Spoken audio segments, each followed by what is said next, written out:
આકારની સ્થિતિ સર્જાઈ છે। બોપલ, સાયન્સ સિટી, ગોતામાં 7 ઇંચ વરસાદ વરસ્યો છે તો સરખેજ વિસ્તારમાં 6 ઇંચ વરસાદ થતા પાણીના દ્રશ્યો। નરોડા વિસ્તારમાં 5 ઇંચ વરસાદ ખાબક્યો।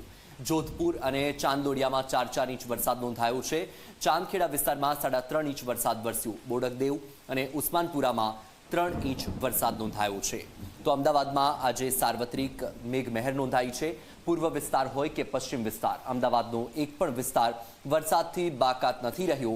અમદાવાદમાં સૌથી વધુ વરસાદ વરસ્યો છે સાયન્સ સિટી અને ગોતા વિસ્તારમાં 7 ઇંચ જેટલો વરસાદ નોંધાયો તો સરખેજ વિસ્તારમાં 6 ઇંચ જેટલો વરસાદ પડ્યો છે। વરસાદની સાથે જ જળબંબાકારની સ્થિતિ પણ સર્જાઈ છે। પાણીના જ દ્રશ્યો તમે જોઈ રહ્યા છો કે મોટાભાગના જે વિસ્તારો છે એ વિસ્તારોમાં પાણી ભરાવાના દ્રશ્યો સામે આવ્યા છે। પછી એ વંદે માતરમ વિસ્તાર હોય કે પછી ગોતાનો વિસ્તાર હોય, બોપલનો વિસ્તાર હોય કે પછી science city, Sindhu Bhavan road હોય।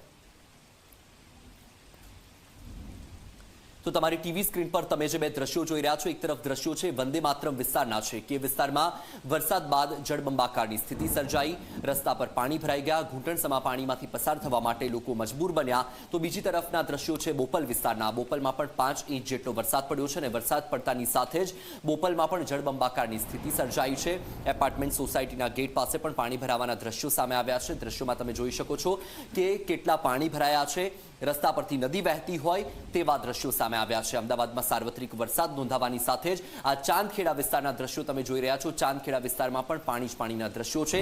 અહીં તમે જોઈ શકો છો કે રસ્તા પરથી નદી વહેતી હોય તેવા દ્રશ્યો છે। રસ્તો ક્યાં છે એ જ તમને સમજાય નહીં તેવા દ્રશ્યો।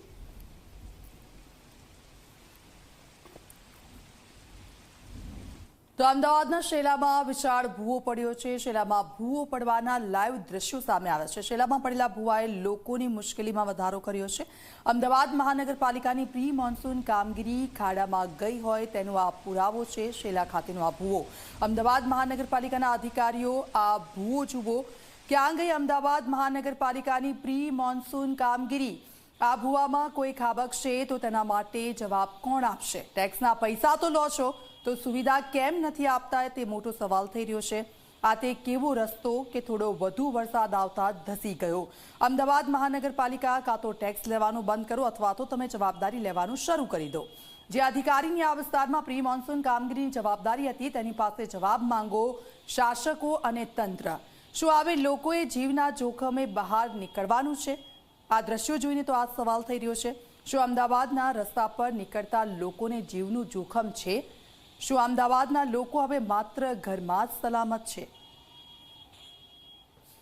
આ દ્રશ્યો આપ જુઓ, શેલાના દ્રશ્યો છે અને આજ તો વરસાદની શરૂઆત થઈ છે ત્યાં જ આ પ્રકારના દ્રશ્યો સામે આવ્યા છે। તો આગામી સમયમાં શું થશે અમદાવાદની પરિસ્થિતિ તે વિચારવા જેવી છે।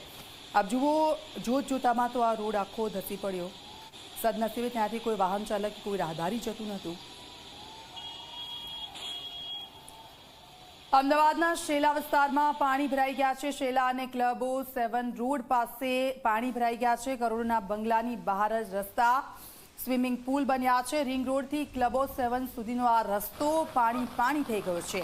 શેલાના સ્કાય સિટી 4 રસ્તા પાસે 30 ફૂટથી પણ મોટો ભૂવો પડ્યો। ડ્રેનેજ લાઇનનું કામ ચાલી રહ્યું હતું ને એ સમયે આ ભૂવો પડ્યો છે। ઓર્ચિડ સ્કાયના એક્ઝિટ ગેટ પાસે આ રસ્તો બેસી જતા લોકોની મુશ્કેલીઓ વધી ગઈ છે।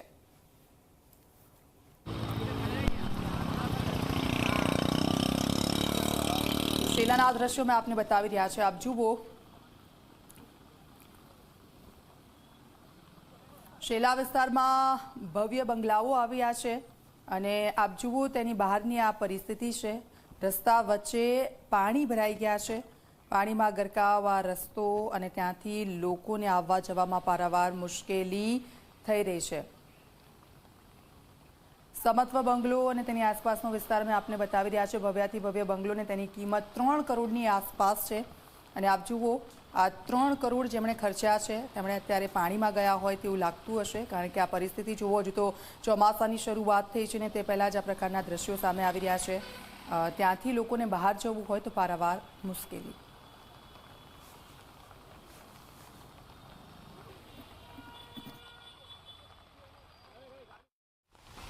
અમદાવાદમાં ચોમાસાની ધમાકાભેર એન્ટ્રીએ નવા વિકસી રહેલા અમદાવાદની પોલ ખોલી નાખી। જી હા, આ દ્રશ્યો તમે જોઈ શકો છો પશ્ચિમ અમદાવાદના રિંગ રોડ બહારનો વિસ્તાર કે જે Ahmedabad urban development authority under આવે છે, જ્યાં લાંબા સમયથી ગટર લાઈન નાખવાનું કામ ચાલતું હતું. આજે જે વરસાદ પડ્યો તેના પગલે જે ગટર લાઈન નખાતી હતી તેના ઉપર એક વિશાળ ભૂવો પડ્યો છે. આ ભૂવો એટલો મોટો છે કે કદાચ તેના સમારકામ પાછળ ઓછામાં ઓછા 6 મહિના અથવા તો તેના કરતાં વધારે સમય લાગે તો નવાય નહીં. મહત્ત્વની અને સૌથી અગત્યની બાબત એ છે કે જ્યારે આ ગટર લાઈનનું કામ આ રોડ ઉપર ચાલતું હતું ત્યારે બંને તરફથી રોડને બેરિકેડિંગ કરવામાં આવ્યું હતું, માટે જે સમયે ભૂવો પડ્યો તે સમયે કોઈ મોટી હોનારત સર્જાય નહીં. આ ભૂવાની સાઈઝ તમે જોઈ શકો છો કે એક સાથે 2 અથવા તો તેના કરતાં વધારે ટ્રક હોય તો પણ તે આરામથી તેમાં સમાઈ જાય.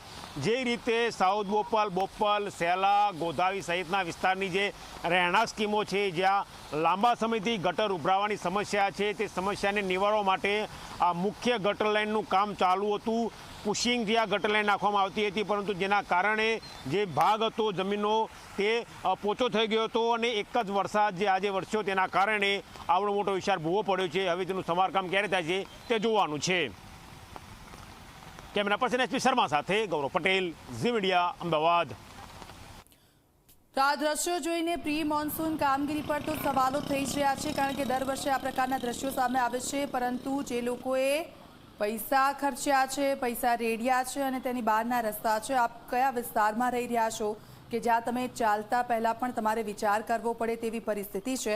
સીધા જઈશું, સંવાદદાતા ગૌરવ પટેલ અમારી સાથે જોડાઈ ગયા છે લાઈવ.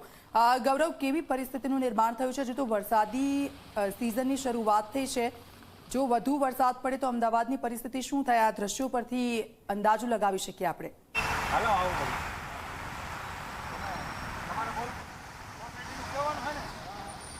નીતિ, હું કોઈ શબ્દો કહું એના કરતાં દ્રશ્યો બતાવવું એ વધારે યોગ્ય લાગશે, કારણ કે દ્રશ્યો છે તે શબ્દો કરતાં વધારે અસરકારક પુરવાર થશે. આ દ્રશ્યો છે અમદાવાદના સેલા વિસ્તારમાં આવેલા સમતો બંગલોના, કે જ્યારે પણ વરસાદ પડે ત્યારે સૌથી વધારે કોઈની ચિંતા હોય તો સમતો બંગલોના રહીશોનો હોય છે, કારણ કે વરસાદ પડતાની સાથે તેમનો જે મુખ્ય માર્ગ છે તે પાણીમાં ગરકાવ થઈ જાય છે. આજે બપોરથી જે વરસાદ ચાલુ થયો ત્યારથી લઈને અત્યાર સુધી આ પાણી ઓસરવાનું નામ લેતા નથી. સોસાયટીએ પોતાના ખર્ચે 2 પમ્પિંગ સ્ટેશન મૂકેલા છે, તે છતાં તે પાણી ગાળી શકતા નથી. કેવા પ્રકારની સ્થિતિ હશે તે આ દ્રશ્યો જોઈને તમે તેનો અંદાજ લગાવી શકો છો. બીજા દ્રશ્યો બતાવવા માંગીશ મારી જમણી સાઈડ તરફના, કે જે રોડ ક્લબો 7 તરફ જઈ રહ્યો છે. જ્યાંથી રિંગ રોડની શરૂઆત થાય અને જ્યાં ક્લબો 7 આવે ત્યાં સુધી આ પ્રકારની સ્થિતિ જોવા મળે છે. સમગ્ર રોડ છે તે પાણીમાં ગરકાવ થઈ ગયો છે. જેવો રોડ ક્લબો 7 તરફ દેખાય છે, બરાબર એ જ પ્રકારની સ્થિતિ ક્લબો 7થી રિંગ રોડ તરફની પણ જોવા મળે છે, કે જ્યાં સમગ્ર રસ્તો છે તે પાણીમાં ગરકાવ થઈ ચૂક્યો છે.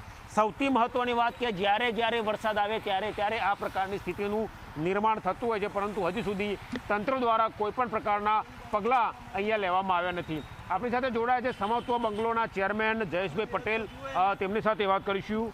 જયેશભાઈ, કેટલા સમયથી અહીંયા રહો છો અને કયા પ્રકારની સ્થિતિ હોય છે? અહીંયા રહું છું, 17 વર્ષથી અહીંયા રહું છું અને દર ચોમાસામાં આ જ પરિસ્થિતિ હોય છે.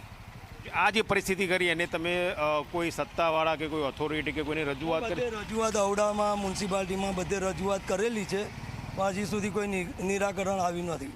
તો જ્યારે સોસાયટીનું નિર્માણ થયું ત્યારે આ પ્રકારની સ્થિતિ હતી કે દિવસો ગયા આમ થતું ગયું? ના, સોસાયટીનું નિર્માણ થયું ત્યારે પણ આ જ પરિસ્થિતિ હતી, પણ ત્યારે આજુબાજુ આ કોઈ ડેવલપ નહોતું થયું, એટલે પાણીનો નિકાલ થઈ જતો તો રોડ નીચો હતો. હવે ડેવલપમેન્ટ થયું છે પણ ઇન્ફ્રાસ્ટ્રક્ચરની કોઈ વ્યવસ્થા નથી, વરસાદી પાણીના નિકાલની વ્યવસ્થા નથી. ગટર લાઈન નાખેલી છે પણ ગટર લાઈન અત્યારે બેક મારે છે. શું હોય વિકલ્પ આનો? પહેલાં તો ઇન્ફ્રાસ્ટ્રક્ચર તૈયાર કરવું જોઈએ, પછી બીજું પરમિશન મળવી જોઈએ. તો તમે જોયું કે આ હતા જયેશભાઈ પટેલ, કે જેઓ સમત્વ બંગલોના ચેરમેન છે. તેઓ કહી રહ્યા છે કે ખૂબ જ વિકટ સમસ્યા જ્યારથી સોસાયટી બની ત્યારથી અહીંયા જોવા મળી રહી છે અને ઇન્ફ્રાસ્ટ્રક્ચર છે તે વ્યવસ્થિત હોવું જોઈએ, પહેલાં કામ થાય પછી બીજું પરમિશન આપવી જોઈએ તેવી તેઓ માંગણી કરી રહ્યા છે. બિલકુલ ગૌરવ, આપની પાસેથી અપડેટ્સ લેતા રહીશું. તો આપે દ્રશ્યો જોયા, અંદાજો લગાવો કે આપ કયા વિસ્તારમાં રહી રહ્યા છો ને ત્યાં